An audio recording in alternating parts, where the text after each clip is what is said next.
ಕುಸುಬೆ ಎಣ್ಣೆ ದೇಹಕ್ಕೆ ಭಾಳ ಒಳ್ಳೆ ಡಾಕ್ಟರ್ ಸರ್ಟಿಫಿಕೇಟ್ ಐತಿ. ಅದ್ರಂಗೆ ನಮ್ಮಲ್ಲಿ ರೈತರದ್ದು ಇರೋದನ್ನ ಹಂಗೈತಿ. ಇದೇನು ತುಪ್ಪ ತಿಂತೀವಲ್ಲ, ತುಪ್ಪದಕ್ಕೆ ರುಚಿ ಜಾಸ್ತಿ.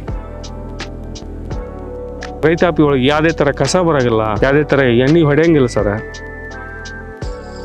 1 ಎಕರೆಗೆ ಸರ್ ಸಾಮಾನ್ಯವಾಗಿ 6 ರಿಂದ 7 ಕ್ವಿಂಟಲ್ ಬರುತ್ತೆ. ಕಡಿಮೆ ಖರ್ಚು, ಯಾವುದೇ ಥರ ರೋಗ ರುಜಿನ ಬರೋದಿಲ್ಲ.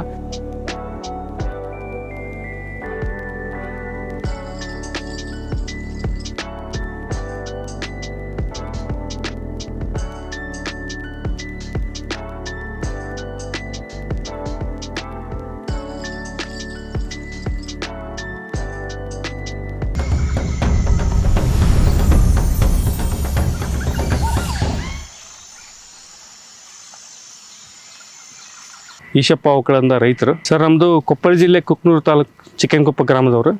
ಕುಸುಬಿ ಸಿದ್ನೇಕೊಪ್ಪ ಸೀಮಾದಾಗ ಐತ್ರಿ. ಇದು ಒಂದು 3 ಎಕರೆ ಪ್ಲಸ್ ಅಲ್ಲೊಂದು 5 ಎಕರೆ. ಇದು 3 ತಿಂಗಳು ಬೆಳೆ ಸರ್. 3 ತಿಂಗಳು ಬೆಳೆ ಸರ್. ಯಾವುದೇ ಥರ ಯಾವ ಹವಾಮಾನಕ್ಕೂ ಎಲ್ಲ ಹವಾಮಾನಕ್ಕೂ ಒಗ್ಗಿ ಇದು ಪೀಕ್ ಬರ್ತದೆ ಸರ್. ಕುಸುಬಿಗೆ ಈಗಿನ ಇದಕ್ಕೆ ಸರ್ ಯೂಸ್ ಮಾಡೋದು ಎಣ್ಣೆಗೆ ಸರ್. ನಮ್ಮ ರೈತಾಪಿ ಒಳಗೆ ಯೂಸ್ ಮಾಡೋದು ಎಣ್ಣೆಗೆ ಸರ್. ಪ್ಯೂರಲ್ಲಿ ಸಿಗುತ್ತೆ ಸರ್. ಅದ್ರಾಗ ಯಾವುದೇ ಕೆಮಿಕಲ್ ಇಲ್ಲ, ಏನೂ ಇಲ್ಲ. ವಿಶೇಷವಾಗಿ ಹೇಳ್ಬೇಕಂದ್ರೆ ನಮ್ಮ ಹಾರ್ಟ್ ಸಮಸ್ಯೆಗೆ ಇನ್ನೊಂದು ಯಾವುದೇ ಥರ ಆಯಿಲ್ ತಿನ್ನೋದಕ್ಕೆ ಕುಸುಬೆ ಎಣ್ಣೆ ದೇಹಕ್ಕೆ ಭಾಳ ಒಳ್ಳೇದಂತ ಡಾಕ್ಟರ್ ಸರ್ಟಿಫಿಕೇಟ್ ಐತಿ. ಅದ್ರಂಗೆ ನಮ್ಮಲ್ಲಿ ರೈತರದ್ದು ಇರೋದನ್ನ ಹಂಗೈತಿ ಸರ್. ಟೇಸ್ಟ್ ಸರ ಇದ್ರೊಳಗೆ ಒಂದು ಏನು ಬೇಡ ಆ ಥರ ಟೇಸ್ಟ್ ಇರುತ್ತೆ. ಇದೇನು ತುಪ್ಪ ತಿಂತೀವಲ್ಲ, ತುಪ್ಪದಕ್ಕೆ ರುಚಿ ಜಾಸ್ತಿ. ಈ ಶೇಂಗಾ ಎಣ್ಣೆ ಮತ್ತು ಸೂರ್ಯಕಾಂತಿ ಫ್ಯಾಟ್ನೆಸ್ ಬರುತ್ತೆ ಅಂತಾರೆ. ಈ ಕುಸುಬೆ ಎಣ್ಣೆ ವಿಶೇಷವಾಗಿ ದೇಹದಲ್ಲಿರೋ ಕೊಲೆಸ್ಟ್ರಾಲನ್ನು ಆಗಿಬಿಡಲ್ಲ. 1 ಎಕರೆಗೆ ಸರ್ ಸಾಮಾನ್ಯವಾಗಿ 6 ರಿಂದ 7 ಕ್ವಿಂಟಲ್ ಬರುತ್ತೆ. ಹೋದ ಸರಿ ಏನಿಲ್ದನ 5.5 6 ಬಂದಿತ್ತು ಸರ್. ಈ ಸರಿ ಅದಕ್ಕೆ ಜಾಸ್ತಿ ಬರ್ಬೋದು ಅಂತ ನಮ್ಮದು 5 ಕ್ವಿಂಟಲ್. ಎಷ್ಟು ಎಕರೆ ಬೆಳೆದು ಸರ್ ಭಾಳ ಈಜಿ. ರೈತಾಪಿ ಒಳಗೆ ಯಾವುದೇ ಥರ ಕಸ ಬರೋಂಗಿಲ್ಲ, ಯಾವುದೇ ಥರ ಎಣ್ಣೆ ಹೊಡೆಯಂಗಿಲ್ಲ ಸರ್. ಒಮ್ಮೆ ಈ ರೈತಾಪಿ ಒಳಗೆ ಈ ಆಳೆ ಲೇಬರ್ ಸಮಸ್ಯೆ ಇದು ಯಾವುದಿಲ್ಲ ಸರ್. ಬಿತ್ತನೆ ಮಾಡಿದ್ಮ್ಯಾಗ ಕಟಾವಿಗೆ ಬರೋದು ಸರ್. ಸೀದಾ ಹಾರ್ವೆಸ್ಟಿಂಗ್ ಬರ್ತದೆ ಸರ್. ಕಡಿಮೆ ಖರ್ಚು, ಯಾವುದೇ ಥರ ರೋಗ ರುಜಿನ ಬರೋದಿಲ್ಲ ಸರ್.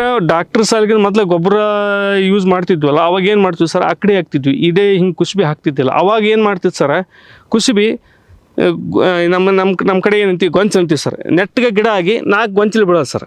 ಈಗ ಇದನ್ನು ಹಾಕಿದ ಮ್ಯಾಗ ನೋಡಿ ಸರ್, ಒಂದು ಗಿಡದೊಳಗೆ 4 ಗೊಂಚಲು ಬರೋದು ಈಗ ಒಂದು 40-50 ಅದ ಸರ್. ಇದೇ ಒಂದು ಅದಕ್ಕೆ ಉದಾಹರಣೆ ಅಂತ. ಒಂದು ಗಿಡದ ಸ್ಯಾಂಪಲ್ ಸರ್. ಅದಕ್ಕೆ ಎಷ್ಟು ಗಿಡ ಅದ ನೋಡ್ರಿ. ಒಂದು ಗಿಡಕ್ಕೆ ಒಂದು ಸೇರ್ ಆಗೋಷ್ಟು ಲೆಕ್ಕ ಐತೆ ಸರ್. ಸರ್ ಈಗ ಇದು ಕನಿಷ್ಠ 2 ತಿಂಗಳ ಮ್ಯಾಗ ಆಯ್ತು ಸರ್. ಇನ್ನೊಂದು 2 ತಿಂಗಳು ಆಯ್ತು. ಇನ್ನೊಂದು 20-30 ತಿಂಗಳು ಕಟಾವು ಬರ್ತದೆ ಸರ್. ಮಾರ್ಚಿನೊಳಗೆ ಫೆಬ್ರವರಿ ಎಂಡ್ ಒಳಗೆ ಕಟಾವು ಬರ್ತದೆ ಸರ್. ಒಳ್ಳೆ ರೀತಿ ಖುಷಿ ಐತೆ ಸರ್. ಅದು ಏನು ಬೇಡ ಸರ, ಹೊಲದಾಗ ಅದ್ರ ಮ್ಯಾಗ ಅನುಭವ ನೋಡಿ, ಹೊಲದ ಪೀಕ್ ನೋಡಿದ್ರೆ ರೈತನಿಗೆ ಏನು ಬೇಕು ಸರ್, ಅದಾಗ ಖುಷಿ ಇರುತ್ತೆ. ರೈತ ಏನು ಬೆಳೆದಾನ ಅದ್ರ ಮ್ಯಾಗ ಖುಷಿ ಸರ್. ಇದರಿಂದ ಪ್ಲಸ್ ಏನಾಗಿದೆ ಸರ್, 2 ಇದ್ರ ಹಿಂಡಿ ದನಕರಿಗೂ ಒಳ್ಳೆ ಫುಡ್ ಸರ್. ಮನುಷ್ಯರಿಗೆ ಎಷ್ಟು, ದನಕರಿಗೆ ಅಷ್ಟ.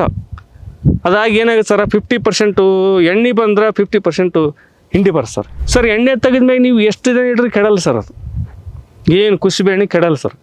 ಅದ್ರಾಗ ನಮ್ಮದು ಈಗ ಒಳ್ಳೊಳ್ಳೆ ಮಿಷನ್ ಸರ್. ಫಿಲ್ಟರ್ ಆಗಿ ಬಂತಂದ್ರೆ ನೀವು ಎದಕ್ಕರ ಯೂಸ್ ಮಾಡ್ಬಾರ್ದು. ಒಳ್ಳೆ ರುಚಿಗೆ ಎಷ್ಟು ರುಚಿಗೆ ತಕ್ಕ ಅದು ಟೇಸ್ಟ್ ಅಂದರೆ ಅದನ್ನು ಯೂಸ್ ಮಾಡಿದ್ಮೇಲೆ ಗೊತ್ತು ಸರ್. ಅದ್ರ ಪಲ್ಯ ಹೆಂಗಿರುತ್ತೆ, ಅದ್ರದ್ದು ಊಟದ ದರ್ಶನ ಹೆಂಗಿರುತ್ತೆ ಅನ್ನೋದು. ಈಗ ಸುಮಾರು ವರ್ಷಗಳಿಂದ ನಾವು ಅದನ್ನು ಬಿಟ್ಟು ಬೇರೆ ಏನು ತಿನ್ನೋದು ಸರ್. ನಮಸ್ಕಾರ ಸರ್.